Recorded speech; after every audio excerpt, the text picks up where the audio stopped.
Hello everyone and welcome back to Monstros de la Mente. As always, I'm your host, Mr.G. As you can see, me and Vincent have snuck onto, got permission from a farm owner and walked onto a farm. Yes, we are definitely here legally and did not trespass. At least that's what my lawyer bot is telling me on the opposite side of the screen. We are definitely here legally. Why did you think we were trespassing? Anyway, today we're talking about one of the most famous cryptids of all time. It's the goat sucker himself, El Chupacabra. Chupacabra literally just means goat sucker, and I presume they're a species since, like all these cryptids, I refuse to believe that a single individual can do all of these things and be in all these places at once. Considering that it's never attacked a human, I consider it pretty neutral. It's been found all over the Americas in places like Puerto Rico, Mexico, several South American countries, and the southern United States. And it's a cryptid. The Chupacabra has had many different forms, but the two most common ones are a form either resembling a canine or a humanoid-looking form. The Chupacabra was first reported in 1995 when a farm in Puerto Rico found 8 dead sheep with puncture wounds on their chests and allegedly being completely drained of blood. A few months later, a woman reported seeing over 150 dead farm animals. When the Chupacabra was first reported, it was actually known as El Vampiro de Mocha, which means vampire of Mocha. The name Chupacabra was actually coined by a comedian, believe it or not. Later on, Chupacabra started getting reported all over Latin America and even the southern United States. So, what was the Chupacabra? Well, most experts are pretty skeptical about the draining blood aspect, since almost no Chupacabra victim has ever been proven to have actually been drained of blood, as the stories always say. Everyone who claims that the animals were drained of blood just said they saw it, they never actually brought it in to prove it.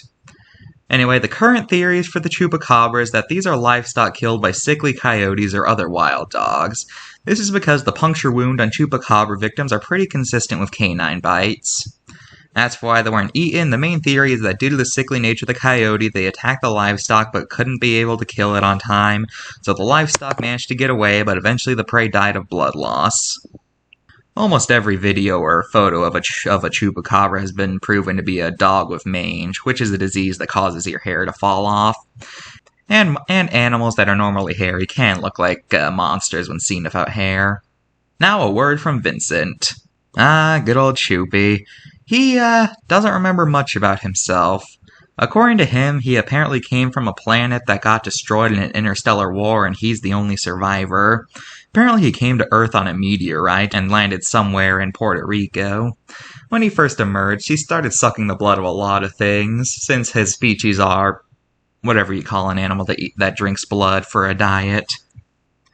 Eventually, he decided that goat blood tastes the best. Yeah, I don't get it either, but according to him, goat blood is the best tasting blood. And according to him, it specifically has to be southern goats because, according to him, southern goats have the best tasting blood or something. That's what he always says.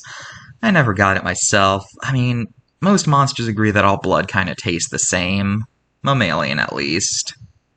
Oh yeah, and if you're wondering how he has so many different forms, he's actually a minor shapeshifter. I say minor because, when you think of shapeshifters, you usually think of people who change into a completely different form. He's a shapeshifter in the literal sense. He's able to change his body shape, but he can't change any aspect about it. He still has the same skin color, eye color, and still has the spikes on him. So it's always painfully obvious that it's him, just in the shape of another animal. I do get along with him fairly well. He's a pretty close friend of my dad's, too. So, yeah. Now let's look at the card. Huh. You know, I've seen a lot of Chupacabra depictions, but I don't think I've ever seen the Chupacabra with wings. And, yeah, it even says most reports claim this, but like I just said, I have literally never, ever in my life heard a report that gives Chupacabra wings. In fact, this is the only depiction I can find that gives it wings. So, what?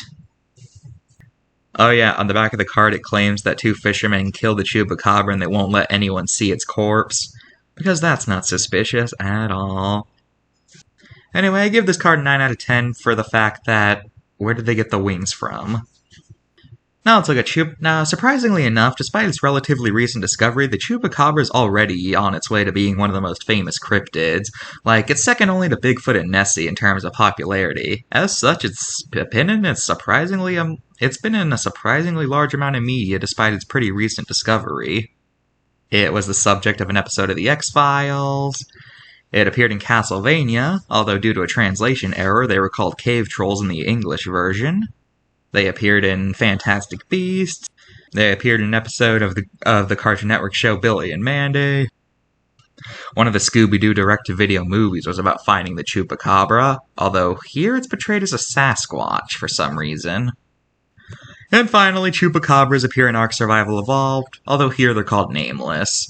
Although the game files refer to them as Chupacabras, so yeah. That's all for this episode of Monsters of the...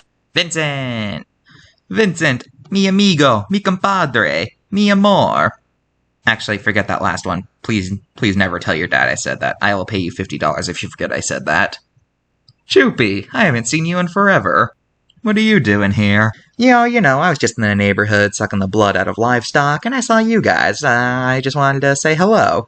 And I gotta say, we cryptids are very proud of you. You not only saved us a few years back, but we're also glad that you're talking about us in a positive light, instead of treating us like we're evil beings. It's just part of our job, Choopy. Well, I gotta go now. The farmer down the street just got a whole shipment of baby goats, and I want to strike while the iron is hot. Adios, Vincent. Vincent's friends just kinda seem to pop up everywhere, don't they? Hey, shut up, you're the one who suggested we break onto a goat farm. Ignore that. We didn't break in. We did not break in. We're here legally. We got permission from the owner. We definitely did not break in. I must again repeat, we did not break in. Anyway, that's all for this episode of Monsters of the Mind. Join us next time when we talk about a beast from Jersey. Bye. Right, what are you punks doing on my farm? Ah, crap, we gotta get out of here.